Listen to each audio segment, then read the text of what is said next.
The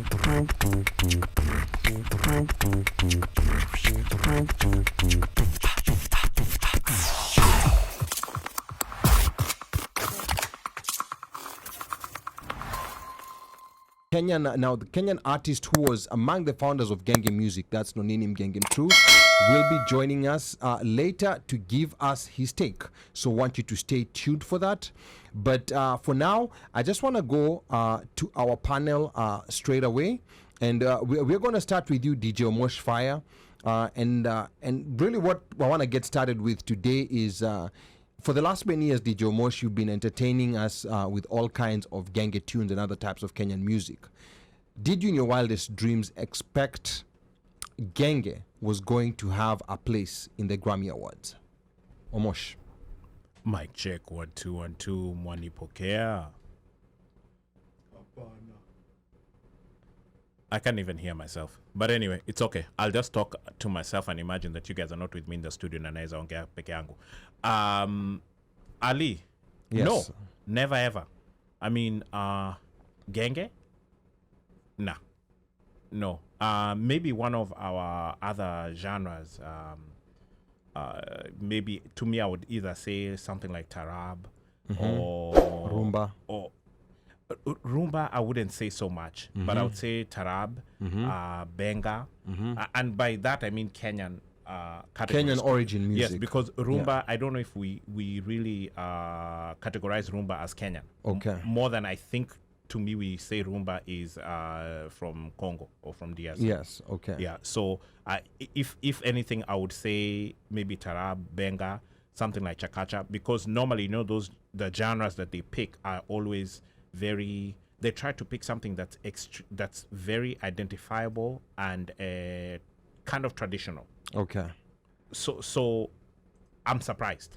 Now, the Recording Academy CEO, his name is Harvey Mason Jr., he said that the new changes reflect the Academy's commitment to actively listen and respond to the feedback from the music community and accurately represent a diverse range of relevant music genres and stay aligned with the ever-evolving musical landscape. And then he added that by introducing these new categories, we're able to acknowledge and appreciate a broader array of artists and honor and celebrate the creators and recordings in these categories while also exposing a wider range of music to fans worldwide. For me personally, I wish I would have known, the sausage making process that led them to especially Genge in Kenya.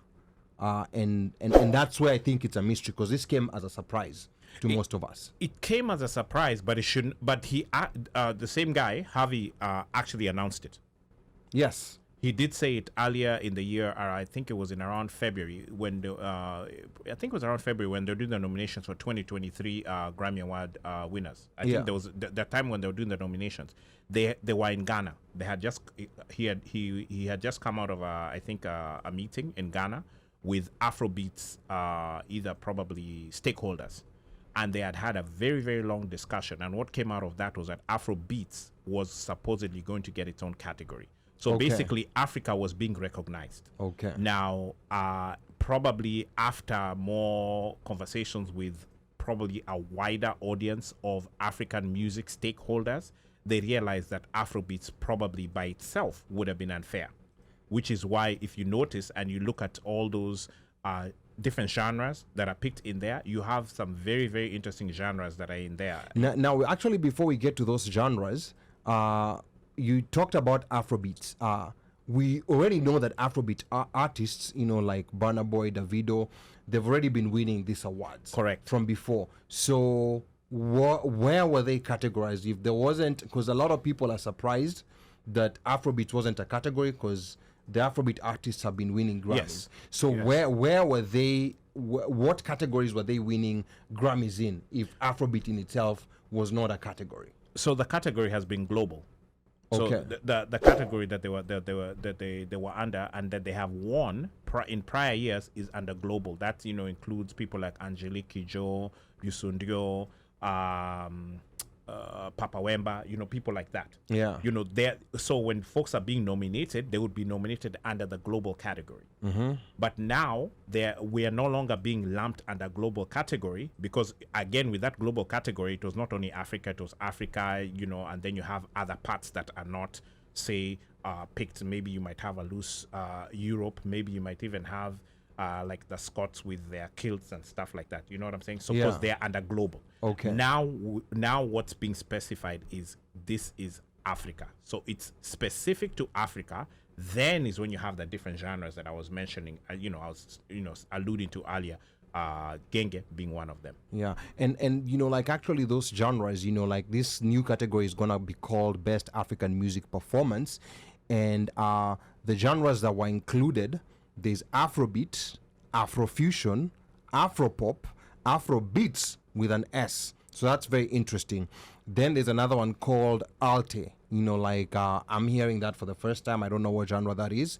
Then of course there's Amapiano from South Africa, Bongo Flava from Tanzania, of course Genge from Kenya, Kizomba, which is from Angola. There's another genre called Chimurenga.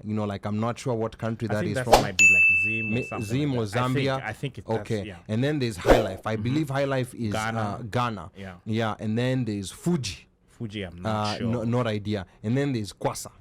When I had Kwasa, I was thinking Kwasa.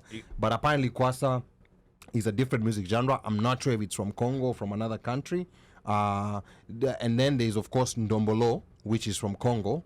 There's Mapuka. Mapuka, I think, is Ivory Coast or Cameroon. Correct. Or one of those two. Ivory Coast. Ivory Coast. Yes. Okay. And then there's Ghanaian drill. There's Afro house. There's South African hip hop. Which is very interesting that South African hip hop gets a category on its own. I don't know if South African hip hop is supposedly Kwaito, or is it the music that Nasty C? I think it's Kina Nasty C and this guy who passed away. But that's Amapiano. So I'm not really sure. And then of course there's the, unless he had, well, maybe he did have hip hop before he switched to but he's been doing stuff under Amapiano. Yeah. And then there's Ethio jazz, which is, I think it's probably Ethiopian jazz. Yeah, which is Ethiopian jazz. Which is interesting. That Ethio jazz is being thrown in here, but there's a brand new category for jazz. That was one of the three that just came in. There's a jazz category.